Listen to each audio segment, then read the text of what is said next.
OK, alors c'est généralement l'heure où le monde s'endort après le repas. Puis justement, on va aborder la dynamique ovarienne et puis ces sujets-là. Donc, je ne me sentirai pas insulté s'il y a en bas de 30 des gens qui dorment. On va parler des principes de base et de l'historique des protocoles systématiques de reproduction, les fondements techniques. Donc, on n'aura pas le choix de faire un peu de physiologie ovarienne, applications pratiques, autres outils, puis les exemples pratiques de suivi en ferme vont venir plutôt dans l'autre présentation, la présentation suivante.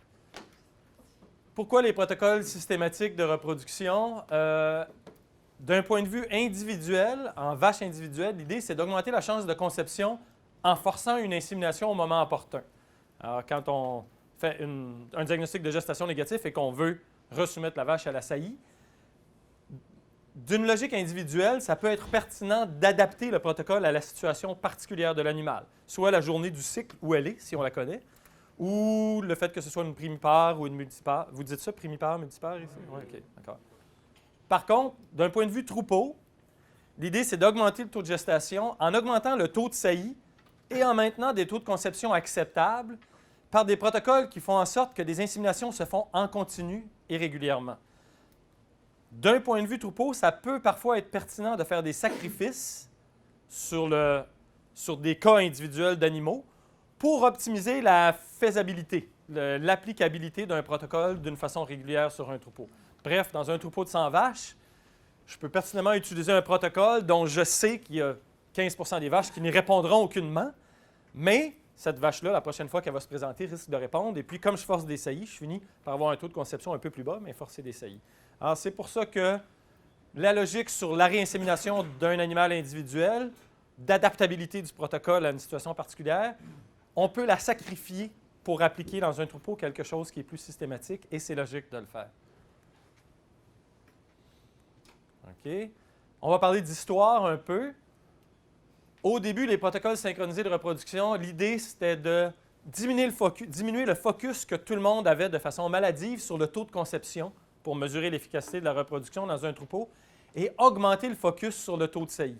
Alors, quand les protocoles sont arrivés, c'était pour ça, et c'était comme ça qu'on les poussait à nos clients.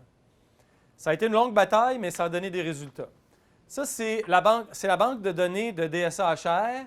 C'est une compilation qui va de l'année 2000 à l'année 2011. Mais j'ai vu présenter par Milo Wildbank, des graphiques presque... Ça va être 3 graphiques de 3 couleurs différentes. J'ai vu à peu près exactement la même chose sur des banques de données d'insémination américaines.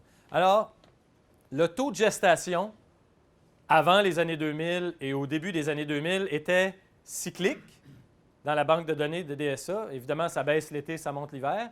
Mais la tendance était nettement à la baisse de 2000 à 2007. Et en 2007, le taux de gestation, on parle ici du taux de gestation, on parle du résultat final, le taux s'est mis à remonter. Modestement, vous me direz, en 2010, on était rendu à un taux de 16 %. On avait descendu dans nos creux saisonniers d'été à 13 %, puis on était à peu près à 15 %, mais clairement, il y a eu un renversement de tendance qui s'est produit autour de 2007. Ça, on parle de plusieurs dizaines de milliers de vaches. Donc, quand on détecte une tendance comme ça, elle est réelle. Pendant cette période-là, où le taux de gestation a baissé, vous vous souvenez que le taux de gestation, c'est la composante du taux de conception et du taux de saillie. Le taux de conception baissait, d'ailleurs, il baissait depuis bien avant, mais le taux de saillie baissait aussi, jusqu'à 2007. Je vous le donne en mille. Ce qui a changé en 2007, qui a fait que le taux de gestation s'est remis à monter, c'est que le taux de conception, lui, pourtant, a continué de descendre. Mathématiquement, si le taux de gestation au Québec et en Amérique du Nord s'est remis à remonter, malgré la poursuite de la descente du taux de conception, c'était évidemment parce que le taux de saillie s'est mis à remonter. Donc, toute la discussion, la mise en place de nouveaux protocoles et l'éducation qui a été faite chez les clients a effectivement, dans les faits qui se sont avérés, qui ne sont pas une projection, donné les résultats dont je vous parle depuis tantôt. Le forcing du taux de saillie a entraîné le taux de saillie à la hausse. Il n'a pas causé une chute du taux de conception. Cette chute du taux de conception-là était déjà bien entamée. Mais comme l'augmentation du taux de saillie s'est faite, le taux de gestation a suivi. Donc, les intervalles vélage-vélage et les jours en lait moyen se sont mis à diminuer. C'est la preuve avérée que ça fonctionne comme stratégie. OK. Donc, au début, si on revient au début des protocoles de synchronisation de la reproduction, le but, c'était de synchroniser des chaleurs pour augmenter le taux de saillie. On constatait que notre détection de chaleur n'était pas bonne. On voulait provoquer des chaleurs pour les voir, pour faire des inséminations. On profitait de la phase de diestrus du cycle ovarien où le corps jaune répond à la prostaglandine. Ça s'appelait le target breeding, l'utilisation de la progestérone. En fait, le target breeding, c'est l'utilisation de 2 progestérones. C'est simple. Je sais que vous savez tout ça, là, mais ça vaut la peine de faire un retour. La phase de diestrus va en gros du 7e jour du cycle à peu près au 19e jour, 18e ou 19e jour du cycle. Si on lui rajoute les 3 derniers jours du cycle, ou bien que le corps jaune ne réponde plus à la prostaglandine, si j'injecte une dose de prostaglandine, une chaleur va survenir de toute façon parce qu'elle allait survenir toute seule. La période du cycle pendant laquelle la prostaglandine va induire une chaleur, soit par lutéolyse ou par hasard parce qu'elle allait, survenir, est d'à peu près 14 jours sur 21, ce qui nous fait 67 %. Donc, 67 % des vaches dans un troupeau au hasard à qui je donne une injection de prostaglandine sont dans la période du cycle où une ovulation devrait, en théorie, se produire, basée sur la dynamique ovarienne.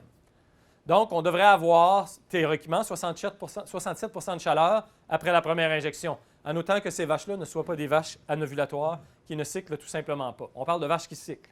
Et 33 % des vaches, clairement, si je leur donne une injection de prostaglandine, ne feront pas de chaleur.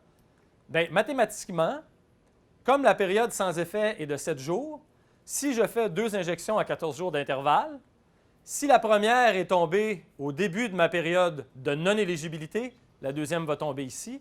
Si la première est tombée au milieu, la deuxième va tomber là. Et si la première est tombée ici, la troisième va tomber là. Ça veut dire que mon 33 % de vaches qui n'ont pas répondu à ma première prostaglandine devraient, lors de la deuxième injection, répondre à la prostaglandine. Donc, 100 % devraient venir en chaleur au bout de 3 jours. Ça n'implique pas nécessairement qu'on va voir cette chaleur-là. Donc, la prostaglandine aux 2 semaines, le but, c'était d'inséminer sur chaleur, sur observation de cette chaleur-là, 2 à 4 jours après la première injection, de répéter la prostaglandine 2 semaines plus tard, et à ce moment-là, comme on sait qu'on a censuré notre 33 % de vaches qui n'étaient pas éligibles, forcer la saillie, soit 72 heures après, ou 72 et 96 heures après pour 2 saillies, ou au milieu d'intervalle à 84 heures. L'avantage, si on compare à avant, c'est qu'on provoque des chaleurs, puis sur la moitié de ces chaleurs-là, on force une insémination. Donc, on augmente le taux de saillie. Par contre, c'est un protocole qui dépend de la détection de chaleur après la première injection. Et la détection de chaleur, c'est le maillon faible de la reproduction dont on sait qu'on a du mal à l'exercer puis à l'améliorer. Et aussi, l'imprécision du moment de l'insémination après la première injection. La première injection, on se fie sur l'observation de la chaleur pour fixer l'insémination, mais au moins on la regarde. Puis dans le cas de la deuxième injection, on injecte des vaches qui carrément ne montrent pas de chaleur, dont on n'a pas synchronisé l'ovulation précisément. On n'a synchronisé que la chaleur, donc on peut être pas mal à côté au moment où on met la paillette d'insémination. La prochaine étape, ça a été les protocoles de synchronisation de l'ovulation, auxquels je vais référer comme étant des OVSync à partir de maintenant. Quand je vais parler d'OVSync, c'est le nom que nous, on utilise pour, on appelle ça l'OVSync ou le 7-2-1. C'est ce que vous appelez le GPG ou le CEC, selon la région puis selon le médicament que vous utilisez. L'idée, c'était d'augmenter le taux de saillie sans dépendre de la détection de chaleur. Alors, c'était de maximiser les chances qu'une insémination soit faite au moment où l'ovulation a été synchronisée et non pas la chaleur. Alors, on avait créé un protocole pouvant, ça c'était autour de 1990, si je ne me trompe pas, que ça a été appliqué dans le champ, mais ça a pris 10 ans avant que ce soit vraiment diffusé dans l'usage. Un protocole qui pouvait être démarré en théorie à l'aveugle, n'importe où dans le cycle, avec un taux de conception acceptable. En théorie, c'était possible qu'une vache partie du jour 0 au jour 21 réponde à l'OVSync. On sait maintenant qu'il y a des jours qui sont beaucoup plus propices à avoir un taux de succès plus acceptable, mais à la base, c'était l'idée de l'OVSync. Bon, la GnRH, c'est un dipeptide qui est produit par l'hypothalamus qui stimule l'hypophyse à sécréter les gonadotropines, la FSH et la LH, qui ont une activité sur l'ovaire et qui vont contrôler le cycle ovarien, en gros. Donc, Lovesync, le GPG, vous le connaissez, une injection de GnRH qui élimine la vague folliculaire actuelle en la faisant ovuler. 7 jours plus tard, une prostaglandine qui crée une lutéolyse de ce corps jaune-là ou de celui qui était déjà présent et ou des deux, selon le cas. Et 2 jours plus tard, on donne une GnRH et environ, on sait maintenant que l'intervalle optimal chez les vaches et non chez les génisses, c'est 16 heures ici. On force l'ovulation du follicule dominant avec une deuxième GnRH qui est suivie par une insémination forcée sans observation de chaleur. Donc, Lovesync, ça a été le premier vrai protocole systématisable de synchronisation de l'ovulation avec une insémination forcée. Ça a permis de faire des progrès énormes dans la systématisation de la reproduction. Lovesync, c'est pas mal lui qui est responsable de la remontée de notre taux de saillie et de la remontée de notre taux de gestation qu'on a vu tantôt, parce que les protocoles de Target et puis de 2 injections de prostaglandine existaient depuis déjà un bon bout de temps. Permis de faire des progrès énormes. C'est ce qui a permis d'augmenter, c'est ça, le taux, comme je vous ai dit. Donc, ça nous a permis de faire ce qu'on a vu tantôt, malgré un prolongement de la chute des taux de conception, dont on parlera d'une cause présumée tantôt. Les taux de saillie qui ont monté de façon spectaculaire ont entraîné une hausse modérée des taux de gestation. Bon, je ne sais pas combien de fois je vais le montrer, ce graphique-là. Ensuite, dans l'historique des protocoles, est arrivé l'époque du fine-tuning. Fine-tuning, vous dites-vous ça? Fine-tuning, c'est un réglage fin sur un moteur, OK? Est arrivé l'époque des ajustements fins ou des réglages de Lovesync. On était habitué à travailler avec Lovesync, mais on aimerait bien augmenter le taux de conception. Alors, on s'est mis à essayer d'optimiser le taux de conception, soit en jouant sur le jour du cycle où on commence notre Lovesync, ou sur l'intervalle exact entre les injections. Puis tout a été essayé. Tous les intervalles entre la première GnRH, la prostaglandine, entre la prostaglandine et la GnRH, entre la GnRH et l'insémination ont tous été essayés. En gros, le consensus, c'est que chez les vaches adultes, la prostaglandine, vous la donnez le matin, par exemple. La GnRH, vous la donnez le soir, suivi. Quand je parle de la prostaglandine, c'est évidemment celle qui est au milieu du protocole. Bien, il y en a juste une, prostaglandine. Bon. La première GnRH, ça n'a pas d'importance. Vous pouvez la donner le matin ou le soir, là, selon que vous êtes diurne ou nocturne. La prostaglandine, vous la donnez le matin chez les vaches adultes. La GnRH, vous la donnez le soir. Et l'insémination, vous la donnez le lendemain matin pour que l'intervalle entre la dernière GnRH et l'insémination soit d'environ 16 heures. Et la prostaglandine chez les génisses, si l'envie vous prend de faire des Lovesync chez les génisses, au lieu de la faire le matin, vous la faites le soir, pour que l'intervalle entre la prostaglandine et l'insémination soit un peu plus court. Ceci étant dit, les Lovesync ne fonctionnent pas très bien chez les génisses. Chez nous, en tout cas.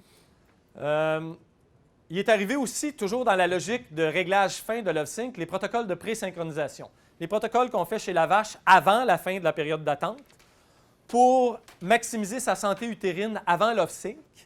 Donc, c'était en gros 2 prostats à 2 semaines d'intervalle pendant la période d'attente volontaire pour que quand la vache va commencer son Lovesync, elle ait un utérus sain. Et, tant qu'à le faire, pour essayer de la placer à un jour optimal de son cycle lors du départ de Lovesync. Alors, au début, les pré-sync, c'était des prostaglandines ou des estrumates placés à des moments pour que la vache arrive propre et puis qu'elle arrive au jour qui est optimal de son cycle au moment de démarrer Lovesync.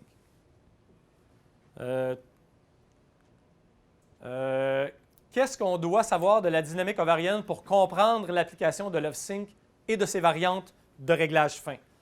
Bon, on va regarder chaque jour du cycle normal à 2 vagues folliculaires d'une vache. Quelles sont les structures qui sont réceptives à quelle hormone? C'est un petit peu physio, mais puis on a tendance à vraiment, honnêtement, j'ai fait des Lovesync en comprenant et en me souvenant très bien de tout ça au début. Puis après 5 ou 6 ans, ça avait été remplacé par d'autres informations dans mes cellules mémoire. Puis j'ai besoin à tous les 5 ans de me rappeler la logique ovarienne qu'il y a derrière les Lovesync. Soyez absolument pas gênés si ce n'est pas parfaitement frais dans votre mémoire quand vous faites vos GPG.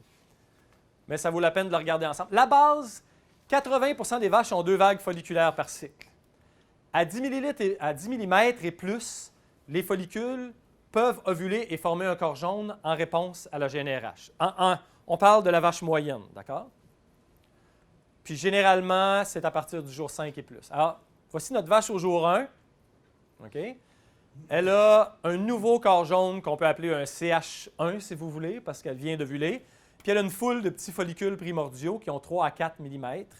On est dans une période où la FSH est encore élevée, elle vient d'ovuler. Puis ces follicules-là sont en croissance. On s'entend?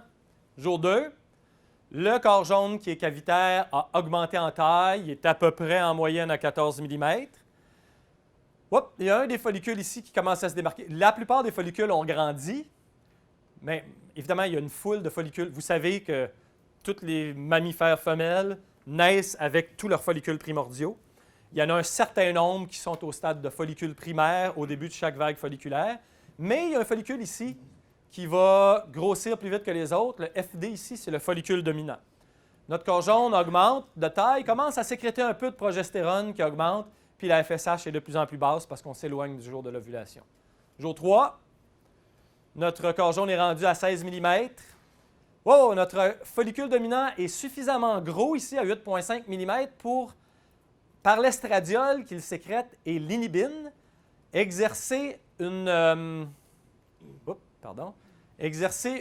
inhibition sur les autres follicules qui sont présents sur les ovaires et les empêcher de lui voler sa place comme follicule dominant.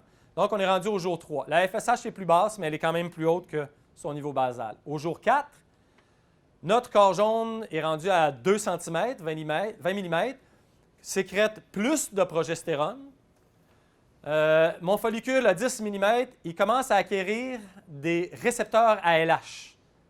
Ces récepteurs ALH-là, si je donne une injection de GnRH, c'est possible qu'il le fasse ovuler au jour 4, mais dans un pourcentage qui n'est pas encore fort.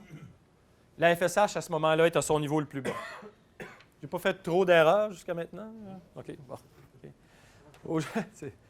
Comme je vous ai dit, je suis un simple praticien. Jour 5, ça, c'est ce que j'ai l'impression de devoir comprendre de la follicule ovarienne, de la dynamique ovarienne, pour faire des protocoles de synchronisation comme praticien. C'est donc ce que je vous offre comme bagage de connaissances, et c'est tout ce que j'ai. Okay. Au jour 5, mon corps jaune est rendu en moyenne autour de 22 mm. À ce stade-là, il y a environ 50 % qui répondent à une seule injection de prostaglandine, mais 50 % seulement. Mais on vient de tomber en territoire où on a un nombre significatif de corps jaunes qui risquent de répondre. Et clairement, à ce moment-là, mon follicule, s'il y a un pic de LH qui est induit par mon injection de GnRH, peut ovuler. Ce n'est pas garanti, mais il peut ovuler. Jour 6. Ah ben là, on a un gros corps jaune de entre 2 et 3 cm. Il y en a quand même encore plusieurs qui ne répondront pas à une seule injection de prostaglandine. Mais si on donne 2 injections de prostaglandine à 12 heures d'intervalle, 90 % vont répondre. Le follicule, de son côté, est rendu suffisamment mature et a suffisamment de récepteurs à LH pour que 95 % répondent à la GnRH, à une injection de GnRH. Jour 7. 90 % des corps jaunes vont répondre à une seule injection de prostaglandine et 95 % à 2 injections. Et 90 % de nos follicules dominants vont répondre à la GnRH. Ça, c'est notre jour à retenir. C'est le jour où la combinaison des statistiques est la meilleure. Jour 8, 84. Déjà, mon nombre de follicules qui vont répondre à une GnRH et ovuler est un peu plus bas. Pourtant, il est gros, mon follicule, mais il y a un certain pourcentage des follicules sur l'ensemble de ma population de vaches au jour 8 qui ont commencé leur processus d'atrésie, c'est ça le mot, où ils vont devenir atrétiques. Mon corps jaune, par contre, est parfaitement en santé, il peut répondre à la GnRH. Jour 9, c'est à peu près la même situation. Jour 8-9, on a encore passablement de follicules qui peuvent ovuler, mais la fraction qui est atrétique commence à augmenter. Jour 10, la même chose. À partir du jour 10-11, je ne peux plus le faire ovuler. J'ai encore un beau corps jaune qui va répondre à la prostaglandine, mais si je démarre mon 9-5 ici, je n'aurai pas un deuxième corps jaune. Okay? Alors que si je le démarre ici, mon 9-5, la GnRH, plutôt ici, jour 7 ou 8, La GnRH ne fera absolument rien à ce corps jaune-là. Elle va lutéiniser celui-ci. Je vais avoir 2 corps jaunes. Ça fait quoi, 2 corps jaunes? Ça fait une progestérone super élevée. Okay? 11, 12. Les jours 9 à 11, 12 sont semblables. La GnRH ne fera plus ovuler le follicule attrétique. Jour 12, même chose. Jour 13, mon follicule n'est même plus là. Mes follicules qui ont commencé à grossir, le dominant n'est pas assez gros pour ovuler non plus. Jour 13. Ceci étant dit, si vous donnez une prostaglandine, vous allez avoir un effet ici. Jour 7, 8, 10. Là, jour 14, on a un nouveau follicule qui a la capacité d'ovuler et de faire un corps jaune accessoire. Donc, on a une fenêtre du jour 10 à 14 où ma GnRH n'induira pas un deuxième corps jaune. Ceci étant dit, ce n'est pas nécessaire dans un off-sync qu'elle induise un deuxième corps jaune. Mais si je veux avoir des taux de progestérone plus hauts avant l'insémination, c'est préférable. Jour 15, on a la possibilité de créer un deuxième corps jaune et il se peut aussi en fin de cycle, ce qui peut très bien arriver si je démarre mon off-sync, que ça fasse une chaleur ici. Okay? Que le client voit une chaleur et qu'il soit tenté de l'inséminer. 17, 18, même chose. 19, bien là, jour 20, on tombe tout simplement en fin de cycle. Et au jour de l'estrus, il n'y a plus de corps jaune. On recommence la vague. Ce follicule-là va ovuler puis il va entraîner un nouveau corps jaune. Donc, à mi-cycle, entre le jour 10 à 14, quand aucun follicule ne peut ovuler, soit parce que le follicule précédent est rendu régressif ou que les nouveaux follicules de la prochaine vague sont à moins de 10 mm, la GnRH n'a aucun effet. Le corps jaune devient sensible à la prostaglandine à partir du jour 5, mais un faible pourcentage au jour 5 va régresser avec une injection simple. Alors qu'au jour 7, il y en a 90 %. Donc, notre off-sync, si on commence en début de cycle, jour 0 à 4, les vaches vont souvent venir en chaleur tout de suite. Okay? Puis, le taux de conception va être inférieur si on les insémine sur cette insémination-là. Si on les commence en fin de cycle, elles vont aussi souvent venir en chaleur avant l'injection de prostaglandine. C'est une période où le corps jaune n'est plus sensible à l'APG. Idéalement, si on démarre au jour 7 du cycle, 5 jours après, ou si vous connaissez la date du sang post-ovulatoire, entre les jours 5 et 9 après le sang post-ovulatoire, bien, autour du jour 5 après le sang, vous allez avoir un corps jaune déjà présent, un follicule qui peut ovuler sous l'effet de la GnRH, et 7 jours plus tard, c'est ça, donc si on est entre le jour 5 et 9, préférablement autour de 7, le pic de LH va faire ovuler le follicule dominant, qui va devenir un deuxième corps jaune. 7 jours plus tard, lors de l'injection de prostaglandine, les 2 CL sont réceptifs à la prostaglandine et ont un beau nouveau follicule dominant qui, lui, va être le follicule qui va ovuler dans votre off-sync. Donc, votre off-sync que vous avez parti au jour 7, okay, va avoir un taux de progestérone qui précède la saillie qui est beaucoup plus élevé. On sait, ce sont des recherches qui viennent surtout des 10-15 dernières années, que les vaches qui sont très fortes productrices aujourd'hui, si on les compare aux vaches qui produisaient du lait il y a 20-30 ans, c'est là que je vais entrer dans la schématisation et dans la simplification extrême, ont une consommation volontaire de matière sèche beaucoup plus... Ces vaches-là mangent tout simplement beaucoup plus que les vaches ne mangeaient il y a 20 ans. Elles ont donc un métabolisme hépatique beaucoup plus actif et le taux sérique d'hormones stéroïdiennes, particulièrement de la progestérone, en souffre. Ça veut dire très schématiquement, en gros, là, que, pour simplifier, les ovaires d'une vache aujourd'hui produisent à peu près la même quantité, les corps jaunes sur les ovaires d'une vache produisent à peu près la même quantité de progestérone que les ovaires des vaches de 1950 produisaient. Par contre, comme nos vaches mangent 2 fois plus de matière sèche, donnent 2 fois plus de lait, boivent 2 fois plus d'eau, elles ont un turnover sanguin dans le foie qui est 2 fois plus élevé. Donc, ça entraîne une dégradation par le foie de ces hormones stéroïdiennes-là. Et on a des niveaux d'hormones progestérone qui sont plus bas chez ces vaches-là, de progestérone sérique. Puis on sait, ça c'est documenté, qu'un taux faible de progestérone dans le cycle qui précède l'ovulation peut entraîner des chaleurs silencieuses, des vaches anovulatoires, des vaches qui tout simplement n'ovuleront pas, des gémellités, des jumeaux, parce qu'il y a des follicules de moins bonne qualité qui vont ovuler en même temps, des follicules dominants qui agissent moins, des mortalités embryonnaires, donc des vaches qui conçoivent mais qui ont plus de chances de perdre le veau, et en gros, des faibles taux de conception. Est-ce que c'est relativement vrai, ça? OK. Merci. Ouais, il y a des études qui montrent aussi que les vaches de haute production produisent aussi moins de progestérone. Moins de progestérone, avant même le métabolisme hépatique. Ouais. Ah oui, OK. c'est même prouvé dans quelques études. OK. C'est le soja qui réduit la production de... Ah, les phytoestrogènes dans le soya. OK. Donc, nos vaches en forte production ont des taux de progestérone plus bas. C'est pour ça que ça peut être pertinent de truquer un peu la nature en leur induisant un deuxième corps jaune avant l'insémination ou en mettant un CIDR. Bon, donc, sachant cela de la physiologie ovarienne, est arrivée une nouvelle génération de protocoles systématiques de reproduction dont le but était, parce que tout ce que je viens de vous dire là est centré autour du fait de vous dire partez vos off-sync au jour 7. Mais par définition, un off-sync, ça a été conçu pour être parti n'importe quand. Et puis, le 3/4 de son bénéfice vient du fait que je peux le partir à l'aveugle pour forcer le taux de saillie. Donc, l'idée de la prochaine génération, c'est d'aller chercher une augmentation du taux de conception basée sur cette physiologie-là, mais en restant systématique.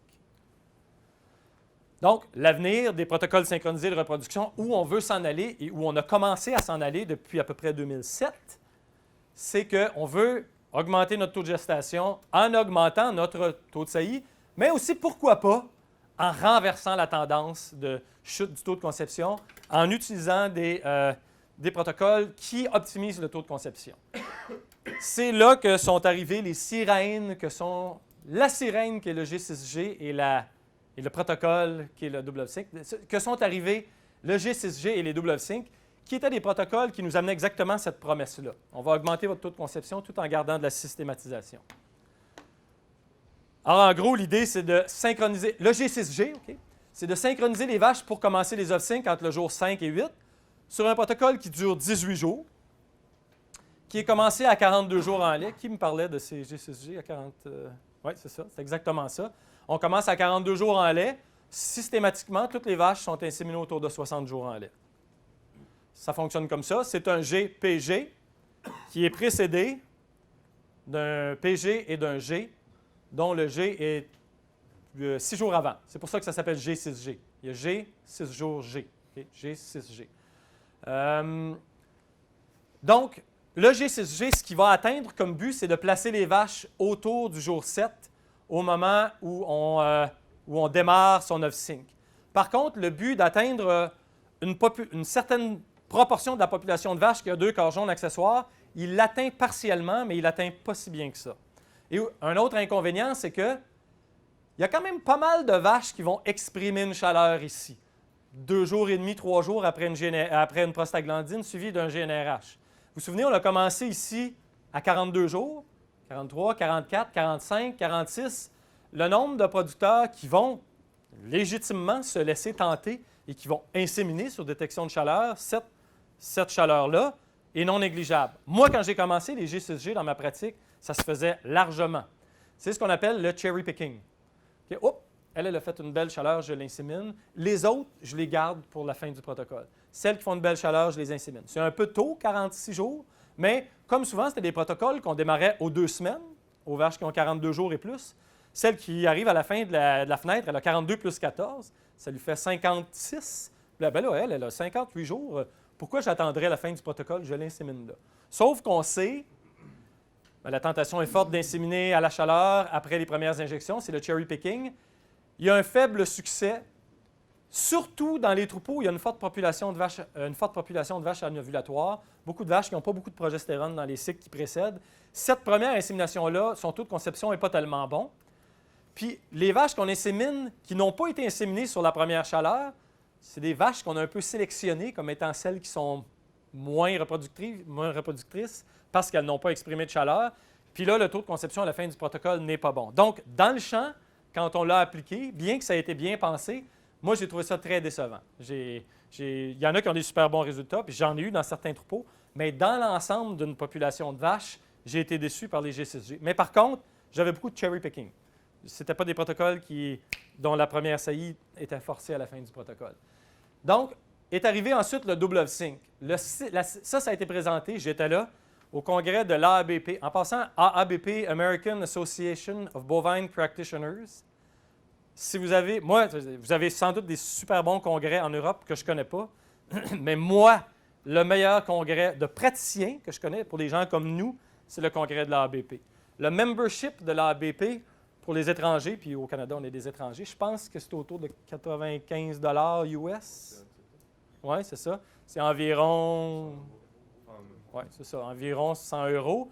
Ça donne accès aux 2 proceedings, les proceedings complets du congrès, avec tout ce qui a été présenté au congrès, et un recueil de publications peer-reviewed qui est fait 6 mois plus tard, à des feuillets que vous recevez à tous les mois où il y a un résumé des articles pertinents en médecine bovine et en médecine laitière, et un newsletter, je veux dire, une liste de discussions sur Internet. Puis le congrès lui-même est extrêmement stimulant. Donc, moi, j'étais au congrès de la ABP à Vancouver en 2007. Il y avait un monsieur qui s'appelait Milo Wildbank qui présentait à ce moment-là.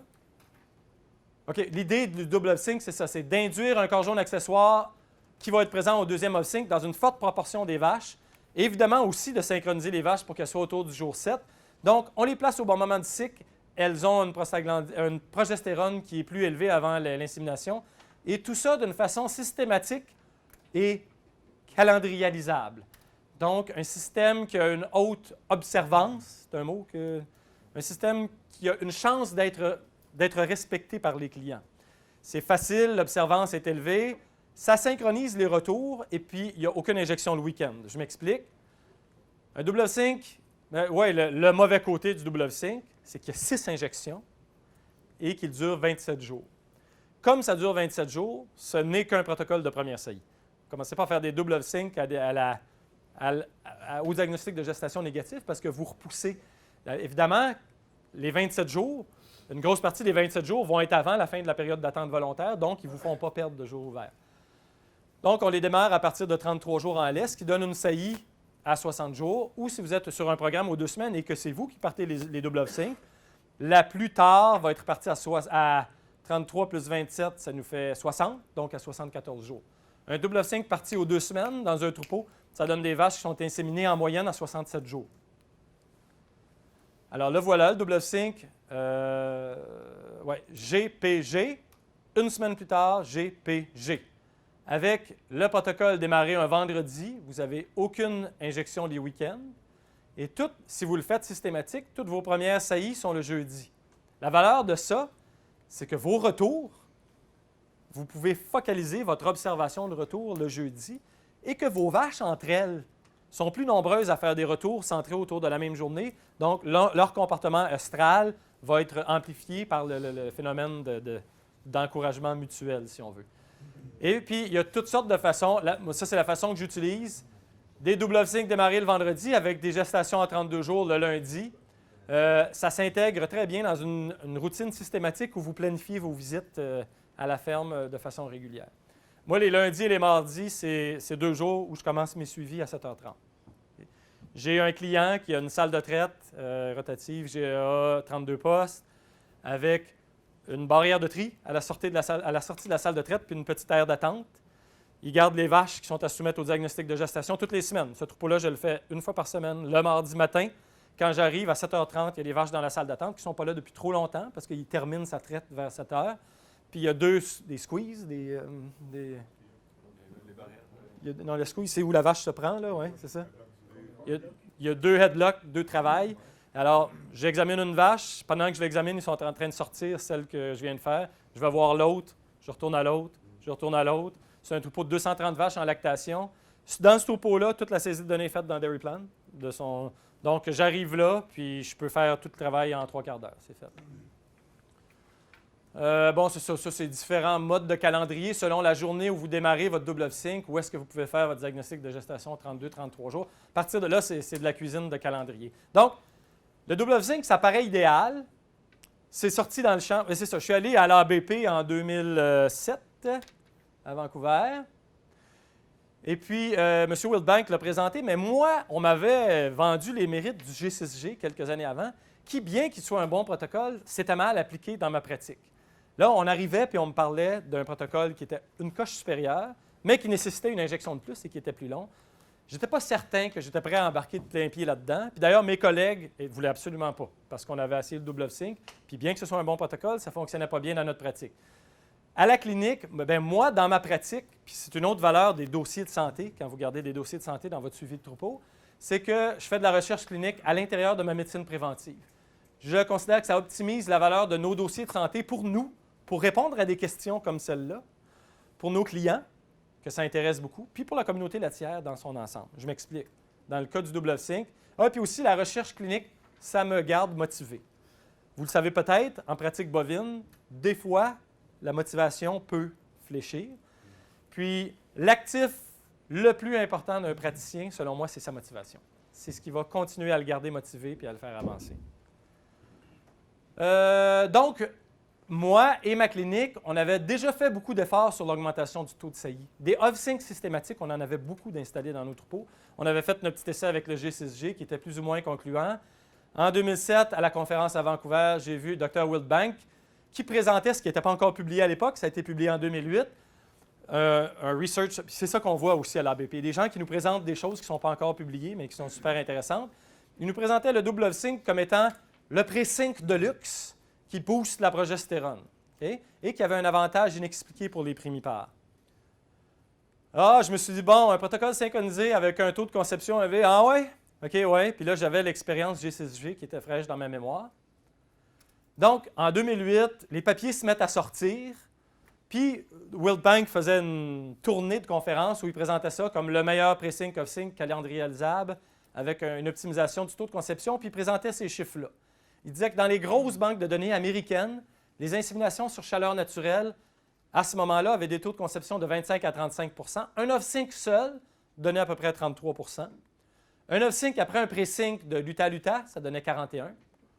Un re-sync off-sync, ça c'est à 32, c'est la vache que vous examinez pour un protocole, pour un diagnostic de gestation à 32 jours, mais qui a eu une GNRH 7 jours avant, à laquelle vous donnez une prostate suivie d'une GNRH. Ça donnait des taux de conception de 33 %. Les double off-sync, dont lui nous parlait, donnaient 50 %.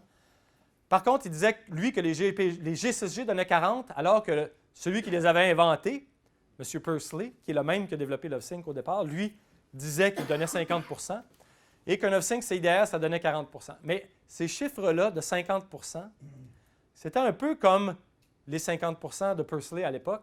C'était des études de département d'agriculture, d'une ferme expérimentale où tous les étudiants donnent les injections, vérifient l'observance et que la régie de la nutrition est bonne. Dans l'ensemble, c'était surtout des études qui avaient été faites dans ce genre de contexte-là. Donc, je me suis demandé, est-ce que ça marcherait vraiment dans nos conditions? Oh, j'en ai sauté beaucoup. Voilà. Est-ce que ça marcherait vraiment dans nos conditions? Tous les papiers à ce moment-là avaient été faits avec un nombre limité de vaches. On l'a essayé dans quelques troupeaux.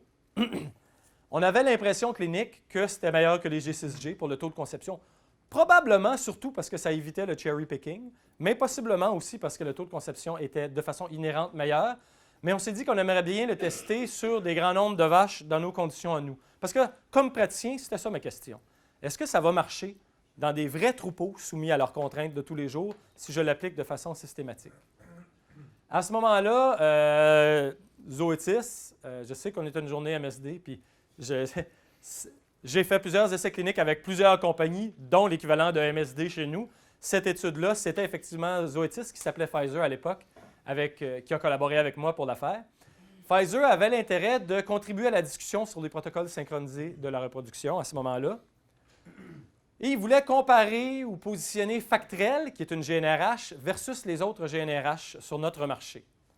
Factrel, qui est une hydrochloride, avait une mauvaise réputation versus les autres GNRH parce qu'il y avait des études qui démontraient que Factrel induisait des niveaux plus bas de LH en présence de progestérone élevée et avait donc des taux d'ovulation plus bas que les autres. Ça, c'est les acétates, les autres, en particulier cystoréline.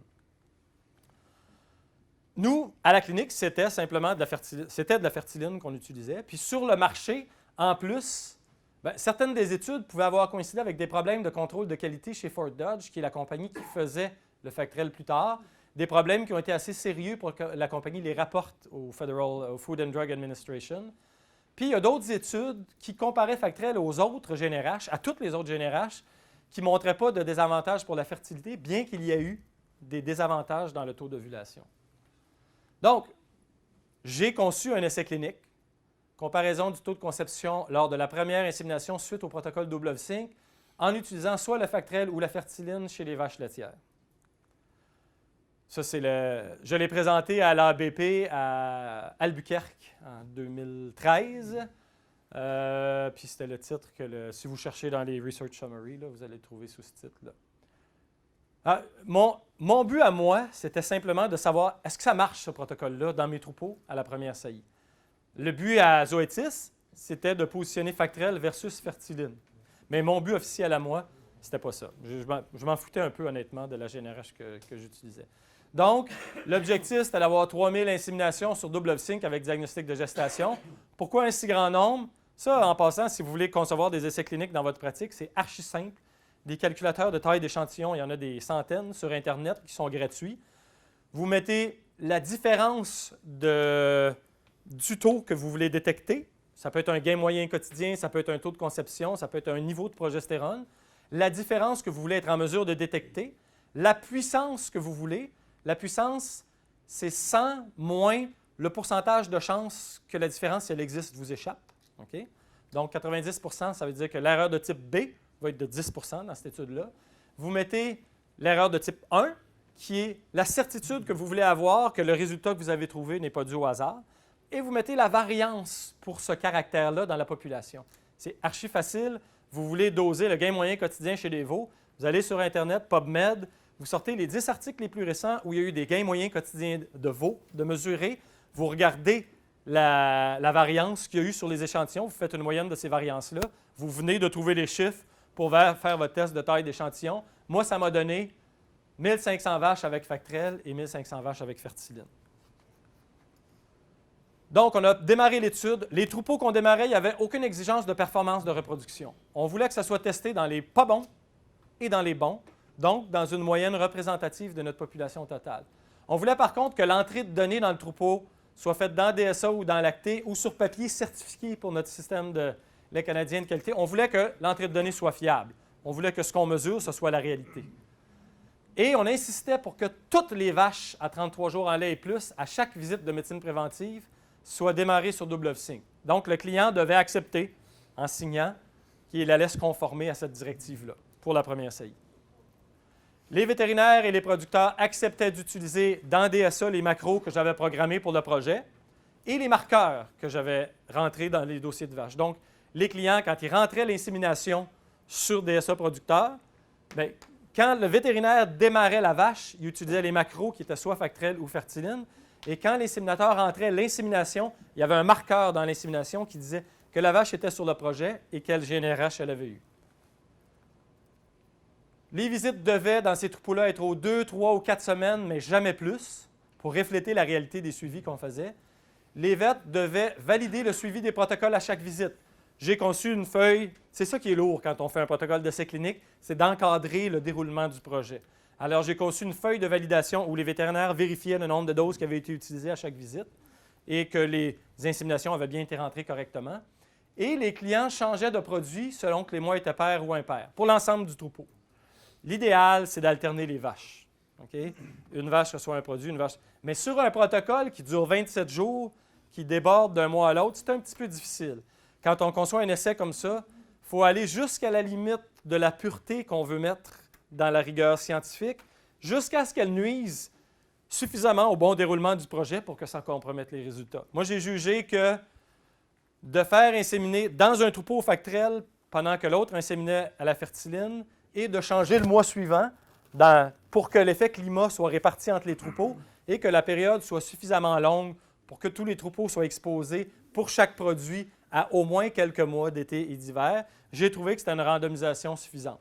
Et les produits étaient payés à 100 % par Pfizer. Et évidemment, ils nous donnaient de la Factrel, ils ne nous donnaient pas de Fertiline. Ils nous donnaient une bouteille de Factrel pour chaque bouteille de Fertiline qu'on utilisait.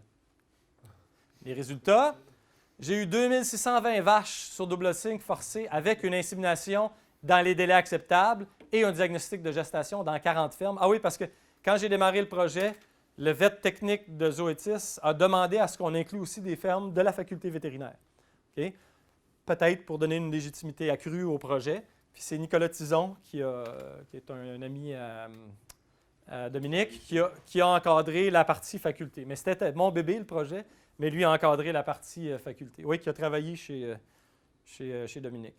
Donc, évidemment, il y a un certain nombre de vaches où le protocole n'a pas été exécuté correctement. Je les ai censurées. Il y a un certain nombre de vaches qui ne se sont pas rendues au diagnostic de gestation parce qu'elles ont été réformées avant le diagnostic de gestation.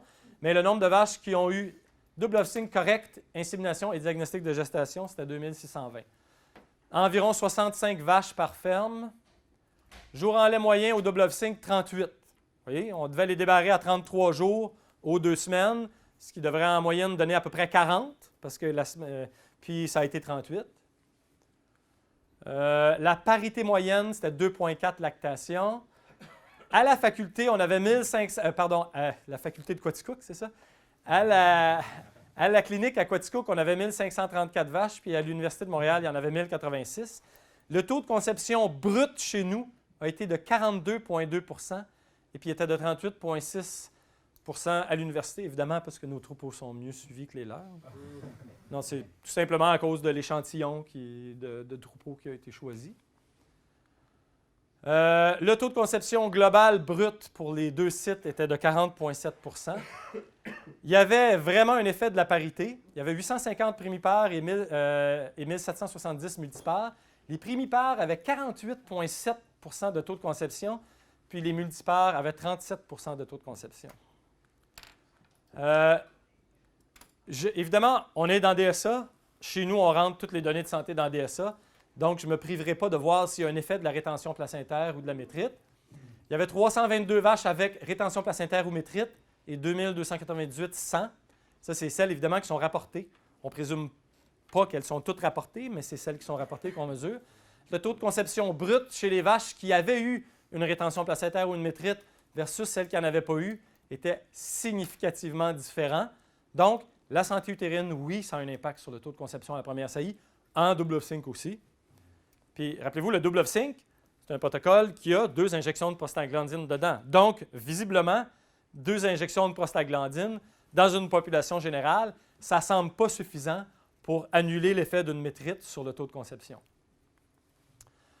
Le traitement GNRH, il y avait 1328 vaches au Factrel et 1292 à la fertiline.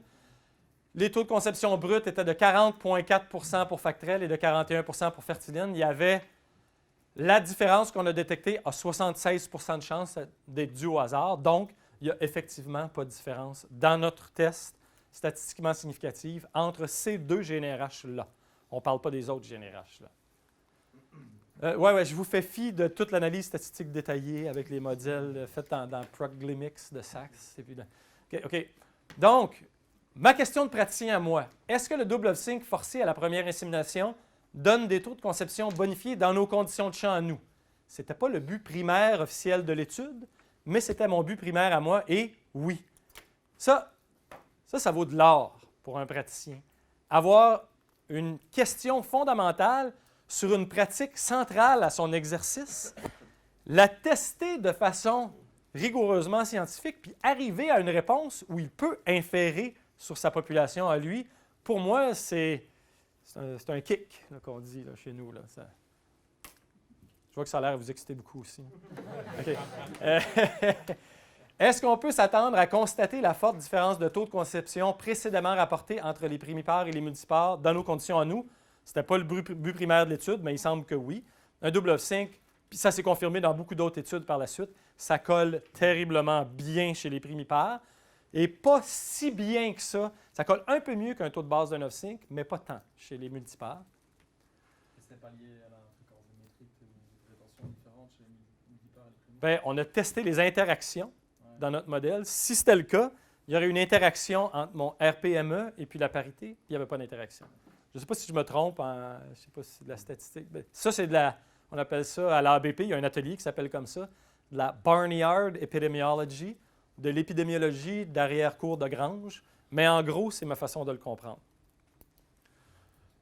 Donc, chez nous, dans nos conditions de champ, utiliser Factrel ou Fertiline après un double off-sync à la première saillie, est-ce que ça va changer quelque chose? Non.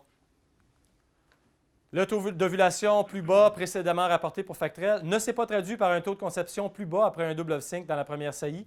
Et on avait un gros échantillon dans une étude en conditions de champ.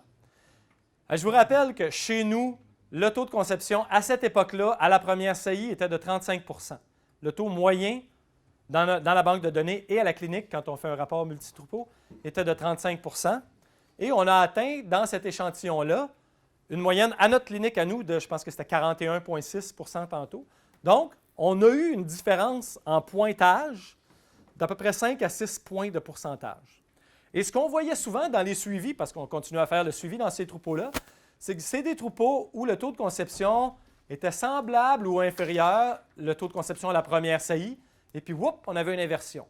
Le taux de conception à la première saillie passait au-dessus du taux de conception à la deuxième saillie ou plus. Ça, c'est un troupeau du projet. Ça, c'est un autre troupeau du projet. Ça, c'est un troupeau où le taux de conception à la première saillie était de 40 à 50 % avant le projet. Excellent. Et son taux à la deuxième, troisième saillie était de 65 %. Ça, en passant, c'est un petit troupeau en vaches attachées avec 35 vaches en lactation environ. Excellent en détection de chaleur, qui avait déjà des performances extraordinairement bonnes, mais qui, quand il a entendu parler du double of sync, voulait absolument l'essayer. Okay? Il a essayé, son taux de conception en première saillie a grimpé à 60-70 % pendant une période soutenue. Par contre, son taux de conception à la deuxième saillie et plus a planté. Pourquoi? Toutes les bonnes vaches sont collées, c'est ça. C'est une sélection des cocottes. Là. Mais c'est pas grave d'avoir un taux de conception à la deuxième, troisième saillie plus bas quand on a un taux de conception de 65 % à la première saillie. Mathématiquement, la plupart des vaches sont gestantes déjà. C'était ma question. Tu fais quoi alors maintenant avec celles qui sont vides après le double of sync? OK, ben je vais y revenir. Là, je fais ma resaillie, ma resaillie standard.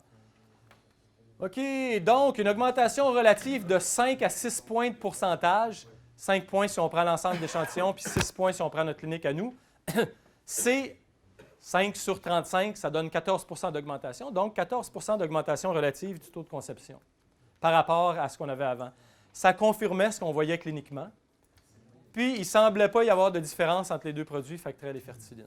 Vous voyez les primipares, les taux de conception? Donc, dans ma pratique, est-ce que ça vaut la peine, le double of sync? Ça valait clairement la peine. Ça a eu un effet sur le taux de saillie. Ça a aidé à respecter la période d'attente volontaire. Ça synchronisait les retours et ça améliorait le taux de conception. Dans ma pratique, l'essai clinique, il y a eu un effet marqué sur les troupes vétérinaires. On était 6 vétérinaires. Moi, je conduisais l'étude, mais il y avait 6 vétérinaires qui le faisaient dans leur suivi de troupeau. Ça a eu un effet d'entraînement chez eux. Ils l'ont aimé. Leurs clients l'ont aimé. On a fait une journée producteur pour présenter d'abord les résultats préliminaires, ensuite les résultats finaux à nos clients. Et les clients s'en parlaient entre eux. Ça a eu un effet spectaculaire chez nous sur l'utilisation des protocoles synchronisés de reproduction et du double sync en particulier. Donc, je vais en parler dans la stratégie reproduction Quaticook. Dans votre contexte européen, où le coût des hormones est beaucoup plus élevé, considérant ce qu'on vient de voir sur la physiologie ovarienne, sur l'augmentation du taux de progestérone avant l'insémination et sur l'opportunité de placer les off-sync ou les GPG au 7e jour du cycle. Dans ce contexte-là, comment est-ce qu'on pourrait atteindre les avantages de ces protocoles synchronisés de nouvelle génération-là, comme le double of-sync, c'est-à-dire d'augmenter le taux de saillie, de systématiser la première saillie et la resaillie et d'avoir des bons taux de conception? Je pense que si pour vous, le coût des hormones est un facteur majeur, vous pourriez utiliser l'approche hybride suivante. C'est ce que je ferais, je crois, si j'étais dans votre contexte. Je crois, sachant ce que je sais maintenant, je ferais quand même des double of sync parce que je suis convaincu que si je l'entre dans un chiffrier Excel, la différence de coût des prostaglandines, des GnRH et des prostaglandines va être annulée par l'effet positif. Mais je vous propose l'approche suivante. Vous utilisez les moniteurs d'activité, les détecteurs de chaleur dans vos troupeaux robots ou dans vos troupeaux qui sont tous en stabulation libre, donc qui devraient tous avoir des moniteurs d'activité. Vous l'utilisez pour la première saillie, alors que chez nous, on avait encore beaucoup de troupeaux attachés. Okay? On n'avait pas le luxe ou la chance que vous avez d'avoir des moniteurs, des détecteurs de chaleur chez tous vos troupeaux. Nous, un moniteur d'activité en vache attachée, ça ne marche juste pas. Il y a des vendeurs qui essayent d'en vendre, mais ça ne fonctionne pas. C'est ce qui développe aussi, c'est ce qui a développé, je pense, tes protocoles aussi. Oui. Oui, ça a contribué à les augmenter. Ceci étant dit, j'utilise ces protocoles-là dans beaucoup de troupeaux en stabilisation libre avec des moniteurs d'activité. Donc, vous pourriez utiliser les moniteurs d'activité pour la première saillie, mais avec un filet de sécurité vétérinaire. Vous faites des visites aux 2 semaines. Chaque 2 semaines, les vaches qui sont à 50 jours, donc votre période d'attente, qui n'ont pas montré de chaleur, OK? Qui n'ont pas montré de chaleur du tout, vous les démarrez à l'examen échographique, s'il y a un corps jaune, sur un 9-5. Elle n'est peut-être pas au jour 7, mais au moins on sait qu'elle n'est pas au début du cycle et à la fin du cycle. Alors on a un peu plus de chances qu'elle soit autour du jour 7. S'il n'y a pas de corps jaune, vous pouvez faire un 9-5 avec CIDR. Vous ne serez pas au bon jour du cycle, mais vous allez maximiser le taux de progestérone avant la fin de votre 9-5. Ou ce qu'on appelle un GPG, c'est-à-dire une dose de GnRH et puis un GPG une semaine plus tard. Ce qui a une partie de l'effet bénéfique du double 9-5. Le défaut, c'est qu'à la ressaillie, celui-là dure une semaine de plus. OK? À la ressaillie, on n'est pas à la ressaillie, pardon, mais on a atteint proche de la fin de la période d'attente. C'est ça, celui-là a tendance à vous donner des jours de retard. Donc, ça, c'est pour les vaches à 50 jours qui n'ont pas montré de chaleur encore. Moi, ce que je fais, ces vaches-là sortent sur une liste automatisée de DSA.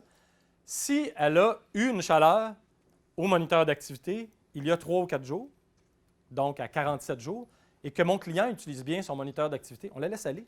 Parce que comme il l'a vu il y a 3 ou 4 jours, il va la resurveiller dans 16, 17, 18 jours. Si c'est un client qui a un moniteur d'activité, que c'est moi qui vois le pic d'activité sur son T4C, je vais dans DSA, si elle a fait une chaleur avant la période d'attente, mais qu'elle en a eu une, écrire « Surveiller pour saillir dans 17 jours ».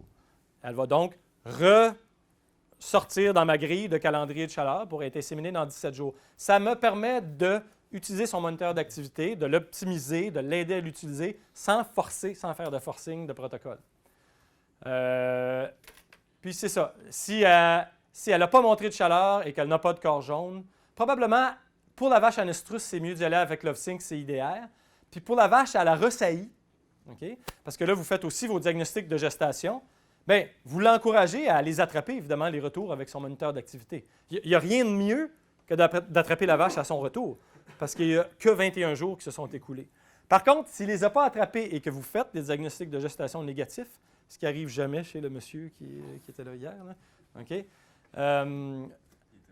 Donc, si vous ne les attrapez pas, s'il ne les a pas attrapés, les retours avec le moniteur d'activité ou avec une aide de calendrier de chaleur de DSA, parce que la chaleur précédente, l'insémination, lui a indiqué qu'elle était surveillée dans 21 et 42 jours. Chez les vaches non gestantes, à chaque visite vétérinaire, à l'examen échographique, celles qui ont un corps jaune, vous lui mettez un Ovsync.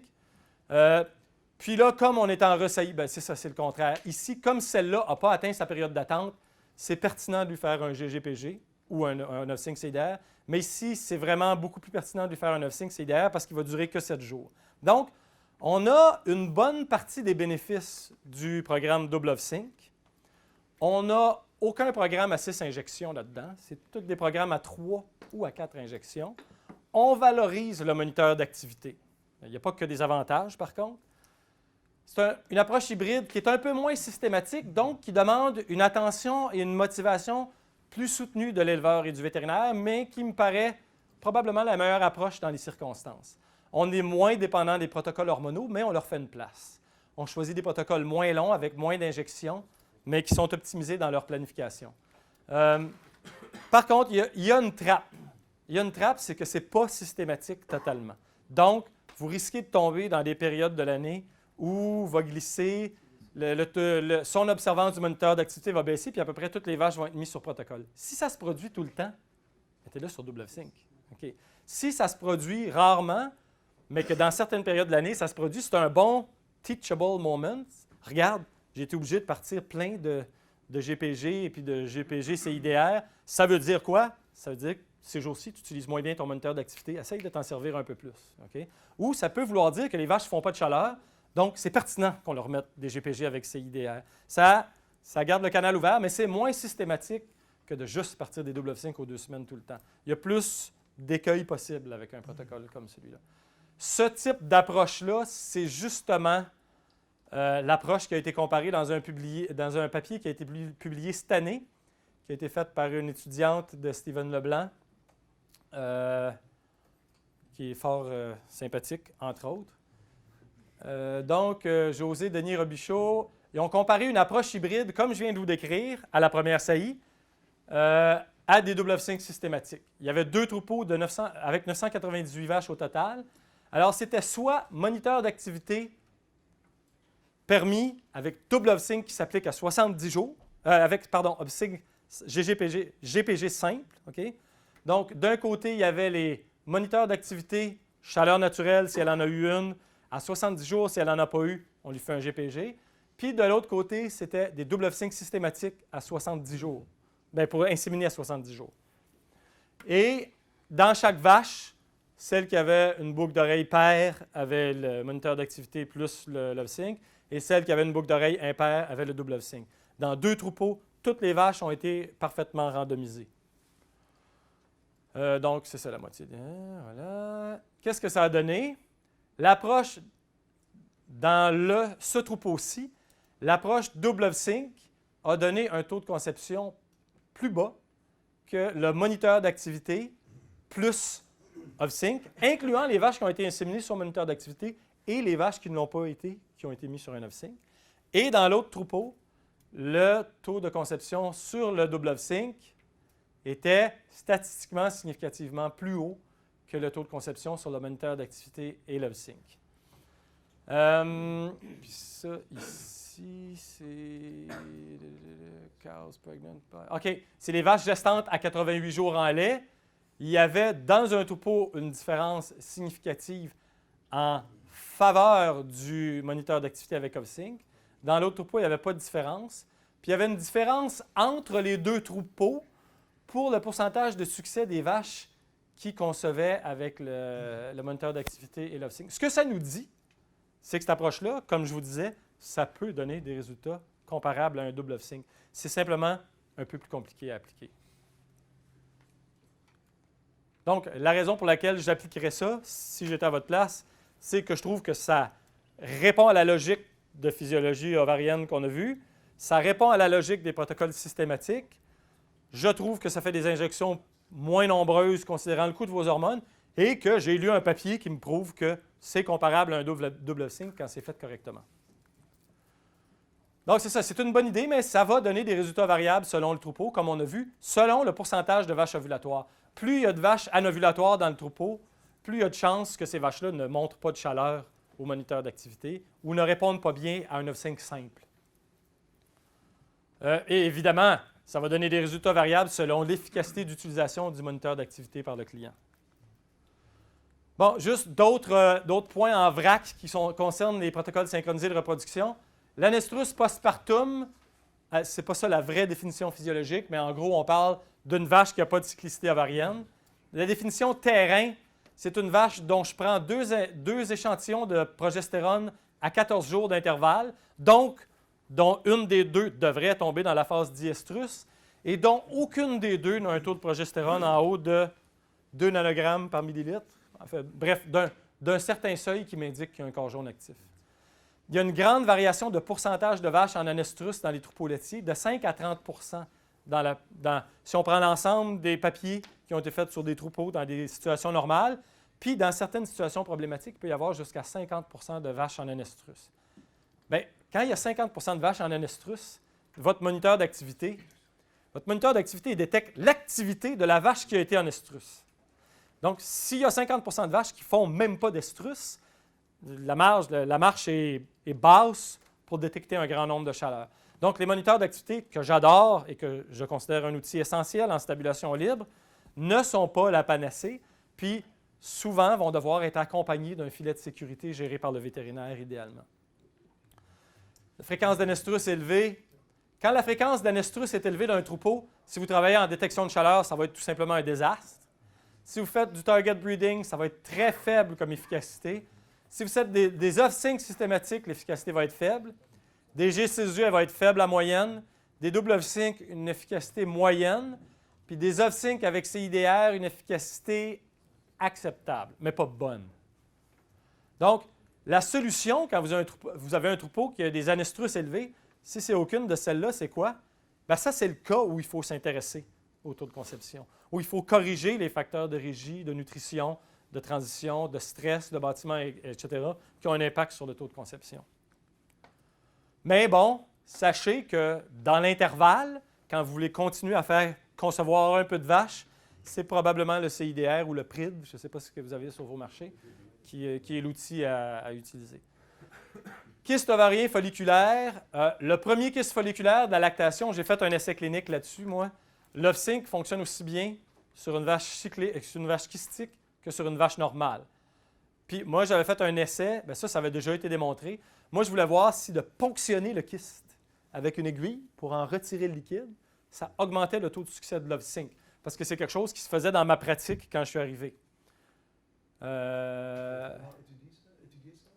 Oui, moi j'ai fait un papier à l'ABP en 2005. Je pense que je vais y revenir tantôt. Puis il n'y avait pas de différence entre les vaches qui ont un Ovsync simple et un Ovsync avec une ponction folliculaire sur les premiers kystes de lactation. Je ne l'ai pas fait sur des kystes, récidivants ou chroniques.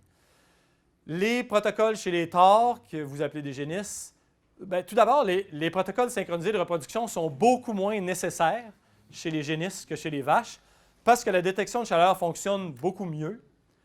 Il n'y a pas l'effet de la progestérone qui est plus basse parce que la tare mange.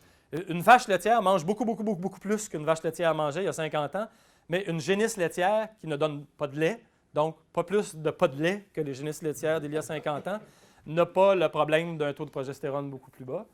Et si jamais c'est nécessaire dans un troupeau pour augmenter le taux de saillie, de faire un protocole synchronisé, le target breeding, le bon vieux protocole de 2 injections de prostaglandine, ça fonctionne assez bien. C'est 2 injections, puis sur plusieurs tares, presque 60%, une seule va faire le travail. Et si vous voulez faire un protocole synchronisé avec insémination forcée, exemple, les tares qui montrent super bien leur chaleur sont dans un bâtiment ailleurs, éloigné de la ferme, et le producteur n'est simplement pas là pour observer les chaleurs. Il a beau être bon en détection de chaleur, il n'est pas là. À moins qu'il y ait un autre moniteur d'activité avec des médailles sur l'autre site, ce qui est peut-être le cas dans certains de vos troupeaux pour les génisses. Le meilleur protocole synchronisé de la reproduction avec insémination forcée, c'est le Co-Sync 8. C'est quoi le Co-Sync 8? Un CIDR ou un PRID sans injection de GnRH, une prostaglandine 3 jours avant l'insémination et 5 jours après l'installation du CIDR. Retrait du CIDR la même journée que l'injection de prostaglandine et une insémination forcée le matin, 3 jours après, 3 jours après la PG, qui est en même temps que le retrait du CIDR. Il y a du fine-tuning, du réglage fin. Vous pouvez donner une GnRH ici, mais si vous le faites, vous devez donner 2 injections de prostaglandine. Vous pouvez enlever l'implant à un moment différent de la journée de votre injection de prostaglandine. Ça va avoir une influence statistiquement significative sur le taux de conception, mais numériquement très faible. Et la beauté d'un co-sync, c'est que c'est co, ça veut dire en même temps. La PGF est donnée en même temps qu'on enlève le CIDR et la GnRH est faite en même temps que l'insémination parce que les génisses sont généralement des animaux qui sont plus loin, qu'on va voir moins souvent et on veut être capable de cibler nos interventions ensemble. Donc, c'est quoi les avantages et les inconvénients des protocoles synchronisés de la reproduction? L'avantage principal, c'est d'augmenter le taux de saillie. Ça installe une systématisation de la première saillie. Ça évite les glissements et la négligence dans la détection de chaleur et puis l'insémination. Ça évite les effets saisonniers liés aux travaux au champ. Mais d'après ce que j'ai vu ici, ça pousse toute l'année dans les champs. Alors, j'imagine que vos producteurs sont toute l'année dehors dans les champs, contrairement à chez nous. Il y a une variable de moins à considérer dans l'analyse des causes de problèmes de reproduction. Moi, mes troupeaux qui sont sur double Ovsync, la première saillie est toujours faite de la même manière. Toujours. Donc, quand ça se met à ne pas coller à la première saillie, je n'ai pas besoin de regarder si c'est parce qu'il s'est mis à inséminer plus tôt ou plus tard ou si son timing de l'insémination par rapport à l'ovulation. C'est toujours fait de la même manière. Donc, quand ça plante, je dois trouver quelque chose qui est généralement nutritionnel. Inconvénient, c'est difficile à concilier avec les robots. Les vaches attachées, elle est là, elle attend sa piqûre. En salle de traite, C'est pas grave qu'elle soit en stabilisation libre parce qu'elle passe 2 ou 3 fois dans la journée dans la salle de traite où vous pouvez lui donner l'injection. En robot, il faut courir après des vaches pour aller leur donner des injections. C'est un peu contraire à notre philosophie quand on a un robot. Donc, ce n'est pas fort compatible. C'est un point d'incompatibilité des protocoles. Ceci étant dit, j'ai des troupeaux à robots où on fait des protocoles synchronisés de la reproduction. C'est un désavantage qu'il faut mentionner. Puis aussi, quand l'éleveur veut utiliser son moniteur d'activité, il n'a pas envie de dépendre d'un protocole systématisé d'injection. Il y a un moniteur d'activité. Mais bon, je vous ai proposé une approche hybride qui permet de concilier les deux. Et finalement, ça envoie dans le marché et dans les consommateurs une image non naturelle de ce qu'on fait pour gérer la reproduction. On pique les vaches avec des hormones pour provoquer une chaleur à un moment où elle n'en aurait pas eu. C'est vrai, c'est non naturel. C'est quoi notre réponse à ça? Bien, c'est ça. Je vais vous donner une chose, moi, qui n'est pas naturelle. C'est de prendre le lait de la vache pour le boire, nous. Okay? Ça, c'est pas naturel. Okay? Alors, en partant, si vous êtes producteur laitier, si vous faites de l'agriculture, vous avez perverti l'ordre naturel des choses. L'agriculture, par définition, c'est une perversion de l'ordre naturel des choses. Notre ordre naturel, pour nous, c'était d'être des chasseurs-cueilleurs. Ouais. On a eu la révolution agricole qui a complètement changé notre monde, qui a lu Sapiens? Oui, c'est ça. Qui a complètement changé la face de la Terre, qui nous a changé comme êtres humains et qui a surtout changé notre rapport avec la nature. Okay? Mais c'est clair et net qu'on a harnaché, domestiqué, perverti la nature à notre avantage à nous. En culture bio aussi. L'agriculture bio, c'est une perversion de la nature. On est tous complices d'avoir, c'est vrai, je l'assume, d'avoir perverti l'ordre naturel des choses. Ceci étant dit, on peut très bien faire des efforts pour le faire de la façon la plus morale possible, pour limiter au maximum l'impact de la domestication des plantes et des animaux dont on est complice, pour respecter au maximum un certain état naturel des choses. Par exemple, en bâtissant des étables où les vaches sont les plus confortables possibles, où on ne leur impose pas de souffrance. Puis les producteurs laitiers, dans leur ensemble, ont fait des miracles dans ce domaine-là. Ça me choque tellement de voir les véganes parler des abus qu'on fait aux animaux, alors que je sais tous les efforts que mes producteurs à moi, qui sont les gens qui les connaissent le plus, ces vaches-là, font pour les rendre heureuses, entre autres, pour qu'elles soient productives. Oui, on est en agriculture, mais aussi parce qu'ils sont sensibles au bien-être de ces animaux-là. Alors, ce que je vous soumets, c'est que l'utilisation d'hormones ou d'un protocole synchronisé, en passant des mêmes hormones que la vache sécrète elle-même, c'est une déviation de l'ordre naturel des choses, dont je ne suis pas sûr qu'elle est beaucoup plus significative que les autres et dont je sais qu'elle n'entraîne pas de douleur, de mal-être ou de corruption du produit qui est le lait qu'on vend à nos clients.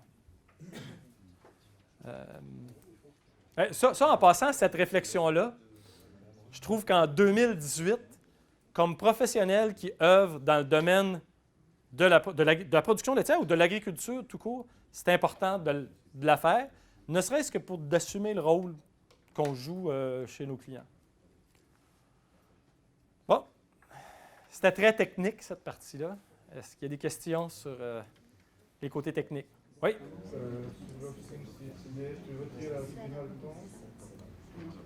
OK. Nous, on la retire en même temps que l'injection de prostaglandine le matin de la 7e journée. Quel est le prix d'un cidre au Canada? C'est environ 17 $ canadiens. Donc, 17 fois 0,66, ça donne 11 à peu près. 11 ou 12 euros. 14-15 euros. C'est pour ça que l'approche GPG, GPG, parce oui. que tu rajoutes une dose de GNRH. GNRH qui est souvent déjà d'un flacon d'une plus grande volume. Ouais. Tu as déjà réussi à baisser un peu le prix. Ouais. Par contre, tu as perdu 7 jours. C'est ça. Ouais. Oui.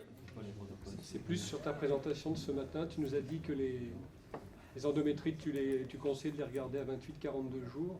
Je sais qu'il y a des travaux qui ont été faits au Canada sur les endométrites subcliniques, notamment par Nico Tison, pour essayer de les détecter avec les la cytobrase. Vous en êtes où de la détection des endométrites subcliniques?